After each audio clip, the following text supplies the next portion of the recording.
Hey guys, how's everything going? It's been a month since the start of the summer anime season, so I thought I might do a quick review slash rant episode on a selection of the animes that I've been watching this season. I'll put them in alphabetical order so it's easier to go through. So without further ado, let's start. Our first one is Ahoy Girl. Ahoy Girl is basically about an idiot girl who likes bananas. I wonder why she likes bananas though.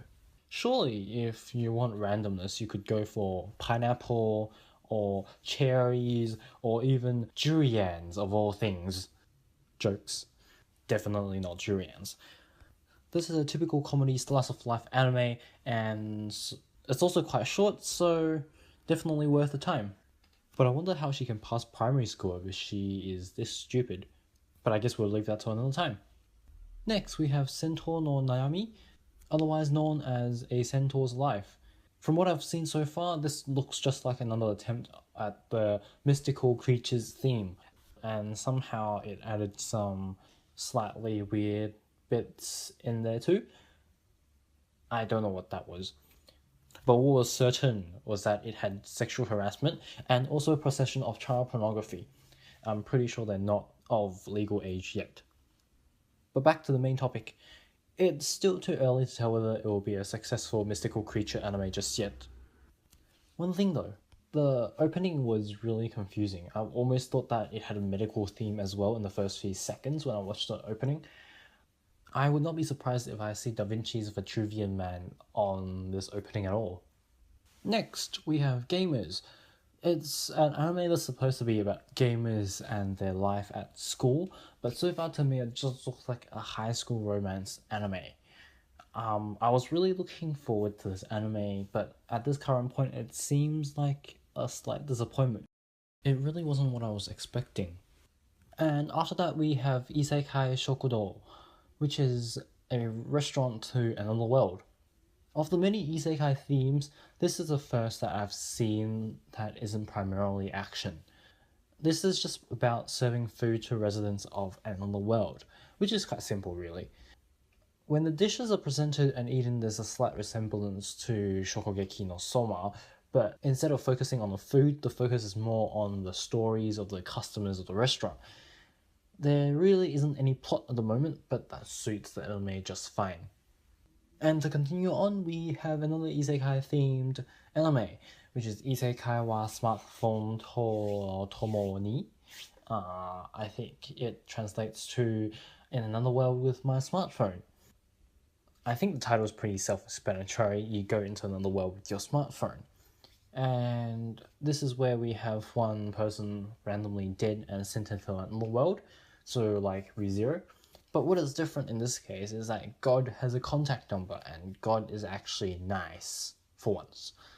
But then we have created this overpowered male character. The first two episodes were reasonably interesting since there was the added factor of a smartphone, but this third episode was getting slightly tedious since there's been a bit too many anime with overpowered male characters, so it seemed a bit repetitive. But I'm quite hopeful for the future of this anime. Next, we have Kakegururi. That was a terrible pronunciation. Otherwise known as Compulsive Gambler.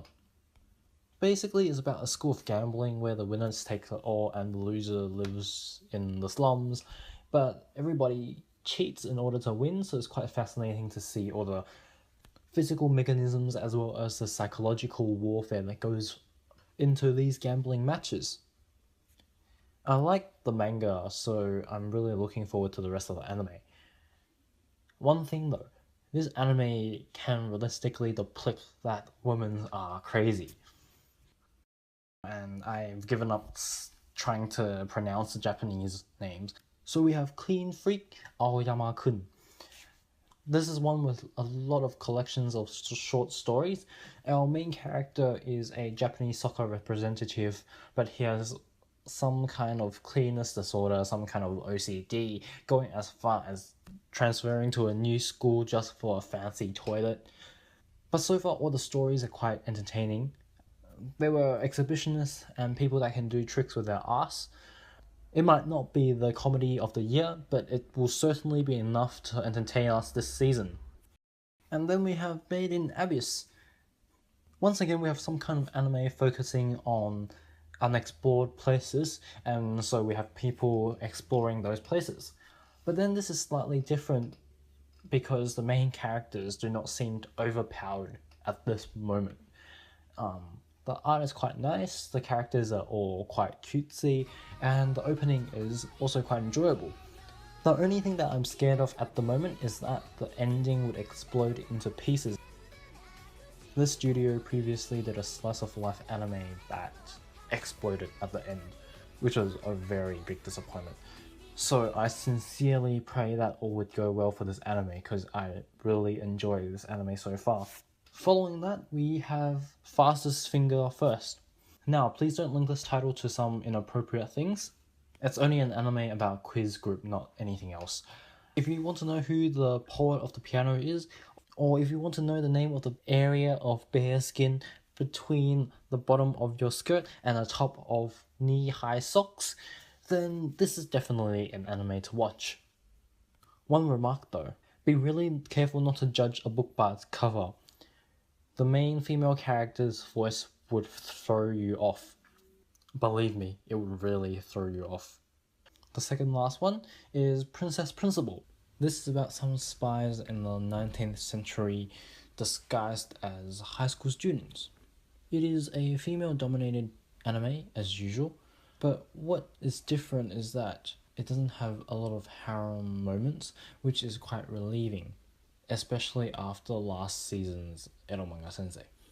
The characters so far are all quite fascinating and each with their own tricks up their sleeves, and I would be expecting more from this anime. Finally, we have Classroom of the Elite. This is another ranked classroom system, and if you see it as a game, the in-game currency comes from your achievements, and it can be used to buy everything. I mean, everything that is legal.